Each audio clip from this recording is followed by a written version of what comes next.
ஒருவருக்கு செல்வத்தை வழங்குவது கூட அல்லாஹ் தான் செல்வத்தை வழங்குகிறான். ஒருவருக்கு குழந்தை ஏற்படுகிறது, குழந்தை இல்லாமல் இருக்கிறது, அந்த சோதனையும் அல்லாஹ் தான் கொடுக்குறான் என்பதை பார்த்தோம். அடுத்ததாக நோய் நிவாரணம் தருவதும் அல்லாஹ் தான். ஒருவருக்கு நோய் ஏற்பட்டால், ஒரு நோயினால் ஏற்படுகிற துன்பம் அதை அல்லாஹ் தான் கொடுக்குறான். அல்லாஹ் குர்ஆன்ல சொல்கிறான்,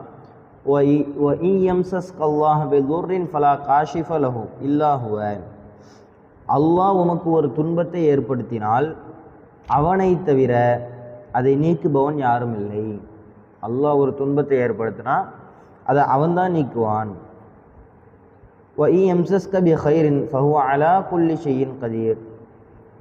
அவன் உமக்கு நன்மை ஏற்படுத்திவிட்டால் அவன் அனைத்து பொருட்களின் மீதும் ஆற்றல் உடையவன். அதையும் நன்மை ஏற்படுத்தினாலும் அதை நீக்குபவன், அதை அவன்தான் ஏற்படுத்துகிறான்.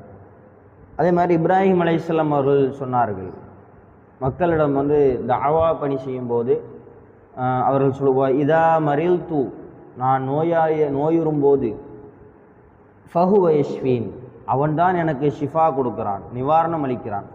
நான் நோயுறும்போது எனக்கு அவன்தான் நோய் நிவாரணம் தருகிறான் என்று இப்ராஹிம் அலைஹிஸ்ஸலாம் அவர்கள் சொல்கிறார்கள்.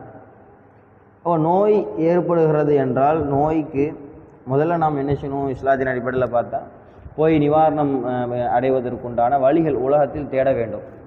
முதல்ல நம்ம அல்லாட்ட கையேந்து கேட்கணும், அல்லாஹ் எனக்கு இப்படி ஒரு நோய் ஏற்பட்டுச்சு, அதை சரிப்படுத்து என்று இறைவனிடம் பிரார்த்தனை செய்யணும். ஏன்னா இறைவன் மேலே உள்ள நம்பிக்கை, அல்லாஹ் தான் எல்லாமே இந்த உலகத்தை படைச்சது, எல்லாமே அவன் தாங்கிறதுனால அவனால் எல்லாத்தையும் நீக்க முடியும். பெரிய பிரச்சனை ஆகுவதற்கு முன்னால் சிறிதாக இருக்கும்போதே இறைவனால் நீக்க முடியும் என்பதனால அவன்கிட்ட பிரார்த்தனை செய்யணும். ஒன்று. ரெண்டாவது, பிரார்த்தனை செஞ்சுட்டு அப்படியே இருந்தணுமா, அல்லாஹ் பார்த்துப்பான் அப்படின்னு சொல்லி இருந்துடலாமா கேட்டால் அப்படியும் இல்லை. அப்போ நம்மால் இயன்ற முயற்சியே செய்யணும்.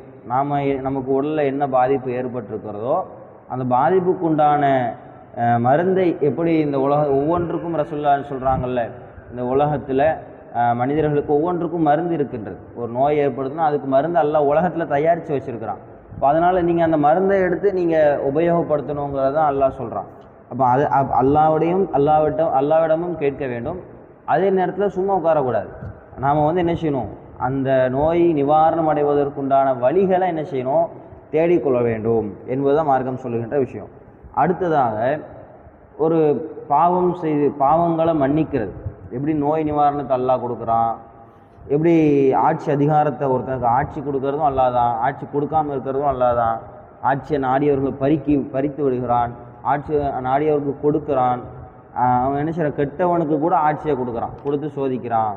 இதெல்லாம் பார்த்து அன்றைய தினம். அடுத்து பாவங்கள் செஞ்சால் அந்த பாவத்தை அல்லாஹ் தான் மன்னிப்பான்.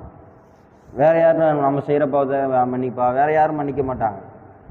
ஏனென்றால் சிலர் என்ன நினைக்கிறாங்க, பாவங்களை மன்னிப்போம், இறைவனை தாண்டி இன்னொரு சக்திகிட்ட போய் கேட்டால் பாவத்தை மன்னிச்சிருவாங்க, இறந்தவர்கள் மன்னிப்பார்கள். அதனால தான் என்ன சொல்கிறாங்க, அந்த கஃபாருல் ஹத்தாயா மௌலூதில், நீங்கள் எங்களுடைய பாவங்களை மன்னிக்கக்கூடியவர், அந்த சத்தாருல் மசாவி, அழித்தொழிக்கும் பாவங்களை மன்னிக்கக்கூடிய மூபிகாத், அழித்தொழிக்கும் பாவங்களை மன்னிக்கக்கூடியவர் நீங்கள் தாண்டு ரசூலுல்லாஹ்ட்ட பாவ மன்னிப்பு கேட்குறாங்க. ஒரு விஷயத்தை நல்லா விளங்கிக்கணும், பாவத்தை மன்னிப்போன் யார்? அல்லாஹ் மட்டும்தான். ரசூலுல்லாஹ் தூதர் தான், அவங்க நமக்கு கைட் பண்ண தான் வந்தாங்க, வழிகாட்டுறதுக்கு தான் வந்தாங்க. அவங்க நம்முடைய பாவத்தை ரசூலுல்லாஹ்வே மன்னிக்கிறதுக்கு வரல. அதை இந்த ரசூலுல்லாஹ் மேலே உள்ள பாசத்தினால நபி ஸல்லல்லாஹு அலைஹி வஸல்லம் அவங்க மேலே நாங்கள் அதிகமாக பாசம் வச்சுருக்கோம். பாசம் வைக்கணும் தான். ஒரு முஃமினுக்கு அல்லாஹ் இந்த உலகத்தை எல்லாரையும் விட, குடும்பத்தை விட, உங்கள் குடும்பத்தை விட, உங்கள் இந்த உலகத்தில் எதெல்லாம் நீங்கள் விரும்புவீங்களோ அதையெல்லாம் விட ரசூலுல்லாஹ்வை தான் விரும்பணும். ஆனால் அவங்க பாவங்களை மன்னிப்பாங்களான்னு கேட்டால் பாவங்களை மன்னிக்க மாட்டாங்க. அவங்கள நேசம் கொள்ளணும், விரும்பணும். அவங்கள மாதிரி உலகத்தில் யாரையும் விரும்பக்கூடாது. அந்த அளவுக்கு உலகத்தில் விரும்புவதற்கு நம்ம ஒரு தகுதியான முதல் மனிதர் அப்படின்னு சொன்னால் நம்முடைய தூதர் தான். அல்லாஹ்வை வணங்குறதுக்கு அப்புறம் நம்முடைய தூதரை விரும்பணும். அதே நேரத்தில் அவங்களுக்கு அந்த நம்முடைய பாவங்களை மன்னிப்பதற்குண்டான அதிகாரம் அவங்களுக்கு வழங்கப்பட்டிருக்கிறதா என்றால் அவங்களுக்கு வழங்கப்படலை. ரசூலுல்லாஹ்வுக்கு நம்முடைய பாவங்களை மன்னிக்கப்படுற அதிகாரம் ரசூலுல்லாஹ்வுக்கு வழங்கப்படலை. ஏன்னா குர்ஆனில் எந்த இடத்துலையும் உம்மால் என்ன செய்ய முடியாது, இறந்தவர்களை செய்ய முடியாதுங்கிறான். உம்மால் நபி ஸல்லல்லாஹு அலைஹி வஸல்லம் அவங்கள பார்த்து தான் சொல்கிறான். அதே மாதிரி உங்களுக்கு ஏதாவது நன்மை தீங்கு ஏற்பட்டால் நான் அதை வந்து இது சரி பண்ணுறவனா இல்லை, நான் உங்களுக்கு தூதர் தான் அப்படின்னு சொல்லி நிறைய இடங்களில் சொல்லியிருக்காங்க ரசூலுல்லாஹ். நீங்கள் குர்ஆனை எடுத்து படித்து பார்த்தால் அதில் பல்வேறு இடங்களில் அல்லாஹ்வுடைய தூதர் அவங்க சொல்கிறாங்க, நானும் உங்களை போன்ற வைன் அன பஷரும் மிஸ்லுக்கும், நானும் உங்களை போன்ற மனிதன் தான். இப்படி தான் சொல்லுவாங்க ரசூலுல்லாஹ். நான் உங்களை போன்ற மனிதன், எனக்கு சிறப்பு என்ன, குர்ஆன் வழங்கப்பட்டிருக்கிறது, நான் ஒரு தூதர், அதுதான் எனக்கு வழங்கப்பட்ட சிறப்பு.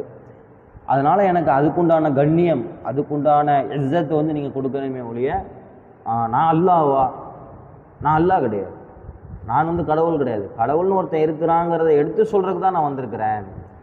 அதை சொல்வதற்குண்டான வேலை தான் என்னுடைய வேலை, என்னுடைய பணி தூது பணி அப்படிங்கிறத தெளிவாக சொல்லிட்டு போயிட்டாங்க. இப்போ அல்லாஹ் சொல்கிறான், வல்லதீன இதா ஃபஅலு ஃபாஹிஷத்தன் அவ் ஸலமு அன்ஃபுஸஹும் ذكروا فاستغفروا لذنوبهم ومن يغفر الذنوب إلا الله ولم يصروا على ما فعلوا وهم يعلمون. அவர்கள் வெட்கக்கேடானதை செய்தாலோ, அவர்கள் வெட்கக்கேடானதை செய்தாலோ, தமக்கு தாமே தீங்கிழைத்து கொண்டாலோ அல்லாஹ்வை நினைத்து தமது பாவங்களுக்கு மன்னிப்பு தேடுவார்கள். என்ன செய்வாங்க? பாவங்களுக்கு மன்னிப்பு தேடுவார்கள். அவர்கள் வெட்கக்கேடானதை செய்தாலோ தமக்கு தாமே தீங்கிழைத்து கொண்டாலோ அல்லாஹ்ட்ட மன்னிப்பு தேடுவாங்க.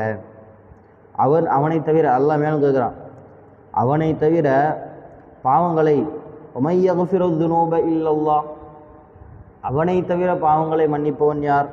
வலம் யுசிர்ரு, அல்லாஹ் சொல்கிறான், இல்லல்லாஹ் வலம் யுசிர்ரு அலா மா ஃபஅலு அஹும் யஅலமூன், அவர்கள் செய்ததில் தெரிந்து கொண்டே அவர்கள் நிலைத்திருக்க மாட்டார்கள். இது 3வது அத்தியாயம் 135வது வசனம். அடுத்து குல் யா இபாதியல்லதி அஸ்ரஃபு அலா அன்ஃபுஸிஹிம் லா தக்னது மிர் ரஹ்மத்தில்லாஹ், தமக்கு எதிராக வரம்பு மீறிய எனது அடியார்களே, தமக்கு எதிராக அல்லாஹ்வுக்கு எதிராகவே அடியார்கள் என்ன வரம்பு மீறாங்க. அந்த அவர்களை பார்த்து அல்லாஹ் சொல்கிறான், தமக்கு எதிராக வரம்பு மீறிய அடியார்களே, லா தக்னது மிர் ரஹ்மத்தில்லாஹ், அல்லாஹுடைய அருளில் நம்பிக்கை இழந்து விடாதீர்கள். நம்ம அல்லாஹ்வுக்கு வரம்பு மீறிட்டோம் அப்படின்னு சொல்லிட்டு நம்மளாம் அவ்வளோதான், காஃபிர் தான், நம்மளாம் வந்து அல்லாஹ்வை மறுத்தவன் ஆகிட்டு நம்ம நரகத்துக்கு தான் போவோம் அப்படின்லாம் நினைக்காதீங்க. நீங்கள் என்ன அல்லாஹ்வை நீங்கள் திட்டியிருந்தாலும் அல்லாஹ் உங்கள் மேலே பாசம் வைக்கக்கூடியவன் தான். ஒரு தாய் எப்படி பாசம் வைக்கிறா இந்த உலகத்தில்? தாயெல்லாம் ஈக்குவலே கிடையாது. நம்ம இந்த உலகத்தில் தாயை தான் பெருசாக நினைக்கிறோம். ரசூலுல்லாஹ் தாயை தான் பெருசாகவே சொல்லியிருக்கிறாங்க. ஆனால் தாயை விட அதிகம் பாசம் கொண்டவன் யார்? அல்லாஹ் தான். அப்போ அல்லாஹ் சொல்லும் போதே சொல்கிறான், தமக்கு எதிராக வரம்பு மீறி எனது அடியார்களே, எனக்கு எதிராக நீ செஞ்சுருக்கிற, வாழ்ந்திருக்கிற, அப்படி வாழ்ந்திருந்தாலும் நீ திருந்திட்டன்னா நம்பிக்கை இழந்துடாது, அவ்வளோதான், நம்ம இப்படி வாழ்ந்துட்டோம், நம்ம நரகத்துக்கு தான் போவோம் அப்படின்னு நீ நினைக்காத, அல்லாஹ்ட்ட பாவ மன்னிப்பு கேளு அப்படிங்கிறான். இன்னல்லாஹ யக்ஃபிரு துனூப ஜமீஆ, அல்லாஹ் எல்லா பாவங்களையும் மன்னிப்பவனாக இருக்கிறான். அவன் நிகரச்ச இன்னஹு ஹுவல் கஃபூருர் ரஹீம், அவன் நிகரச்ச அன்புடையவன். அவனுக்கு அவன் கொடுக்குற மாதிரி அன்பு, அவன் எந்த அளவுக்கு அன்பை கொடுப்பானோ அந்த அளவுக்கு நீங்கள் வரம்பு மீறி நடந்தே மரணிச்சுக்கிட்டீங்கன்னா தண்டனையும் கொடுத்துருவான். தண்டிப்பதிலும் கடுமையானவன்.